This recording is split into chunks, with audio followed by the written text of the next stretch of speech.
My bronze, since we're on a football track, my bronze is, can Tom Brady overcome his defense? Because Tom Brady is having another stellar year and at an age that's unprecedented, truly. Yet his stellar quarterback rating does not compare to the quarterback rating of the opposing team because of what his defense is allowing. Every single game, the past 4 games, Tom Brady's had a really good quarterback rating. I think no interceptions or and yet he is struggling to overcome this morose and terrible defense. Yeah. And people, they built it up in the offseason. Oh, they signed Coney Ealy and others. It's going to be even better.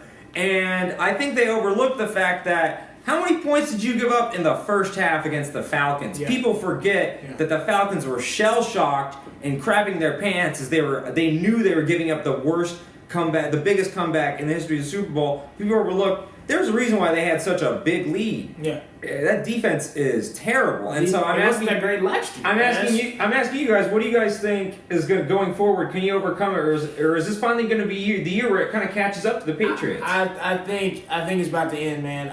It's watching Alex Smith tear them up for 368 yards, 4 touchdowns. I mean, Deshaun Watson had a great game against them. Oh, yeah. I mean, every team... Looking like a young Tom Brady. Yeah, I mean, every team... I mean, they beat the Texans, but Deshaun Watson still put 33 on them. And so it's just like, who put 42? Who was it that put 42 on them?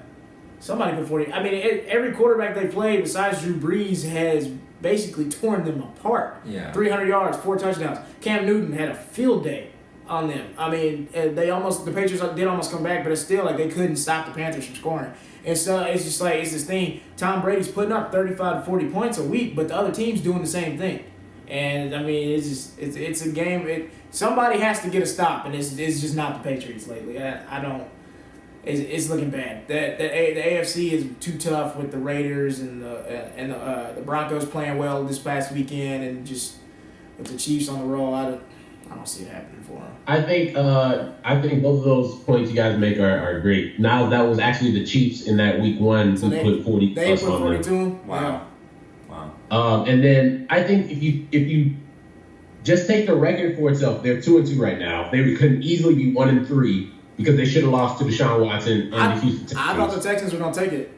And 1 or 2 mistakes by the Texans down the stretch cost them that game. But if you look at the overall AFC, like Niles mentioned, you have the Pittsburgh Steelers, who are always going to be contenders. You have the Baltimore Ravens, who are a surprise contender. Yeah. You have, depending on how Derek Carr's back is, you have the Raiders. Yeah. You have the Denver Broncos, who are playing really good football. Surprisingly well. And then the Buffalo Bills. Who thought the Buffalo Bills were going to come out and be 3-1? Their defense is legit. Yeah. Now, when we come down, when the rubber meets the road, will the Bills be there? Who knows? But for right now, they're better than the New England Patriots. Who thought we would say that? So I just think there are too many things for them to overcome right now. And they just need to figure out a way to simplify and not give up 30 points a game. They got to get 3 and outs, man. Well, I'm going to pose a question to you guys. They have a very valuable trade piece in their backup quarterback in Jimmy Garoppolo. Yeah. Would you guys trade him for some defensive pieces? Definitely. I definitely would, because the argument is Tom Brady is getting old and you want a quarterback, but does anyone really think Jimmy Garoppolo is going to be the next Tom Brady? No, and my thing is just like, I'm not with this whole what Jimmy might be. No, win now, dog. We got Tom Brady, we got Gronkowski, we stole Brandon Cooks from the Saints. Like, I want to win now. Let's trade him. Let's get some defensive pieces because that secondary is trash. And it's just like holding on to Jimmy Garoppolo because Tom Brady's going to be done in 2 or 3 years.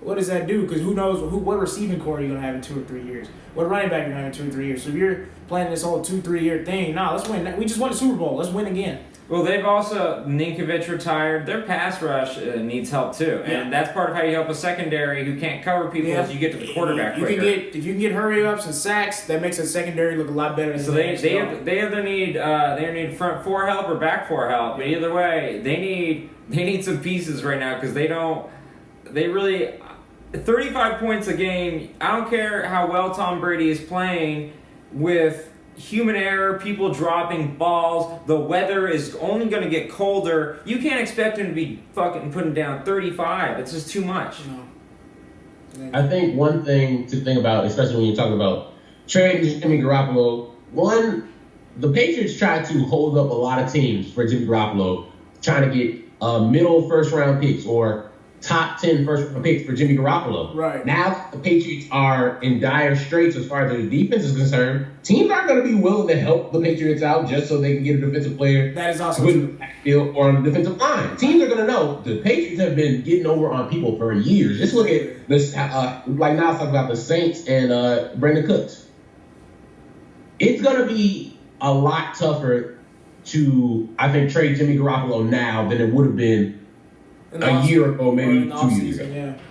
Yeah. Because, I mean, the thing is, they're scoring points. Every game, they scored lots of points. It's just, they can't stop. It looks like you could have Tom Brady for another year or two after this. Oh, definitely. He's playing great. Jimmy Garoppolo is going to he's going to have dust on him. There are going to be cobwebs on him. Trade him. Because Aaron Rodgers did so well with the whole sitting down for a while, I think everybody thinks like, oh, if we draft a decent quarterback, he sits behind a great one for 5 years, he's going to be Aaron Rodgers. Yes. No, Aaron Rodgers is just a supreme He would have been great anyway. Exactly. Well, the argument is people are saying Jimmy Garoppolo and Tom Brady, it's like the Joe Montana, Steve Young corollary. And I'm here to tell you, there's no way Jimmy Garoppolo is a tenth of what Steve Young was. Steve Young was an amazing athlete. Yeah, you can. That was the only time in history where you replaced a great quarterback like that. It's not going to happen again. Right. You gotta. Also, if you look at what the Patriots in their history, they did the same thing with Ryan Mallett, and Ryan Mallett was trash. Exactly. Yes. They did. Now, I think Jimmy Garoppolo can be better than Ryan Mallett, but you got to find out sooner or later. Right. Matt Castle. Ryan Mallett was out there 6'10" throwing ducks, and they thought they were about to groom him to be the next MVP. It didn't work out.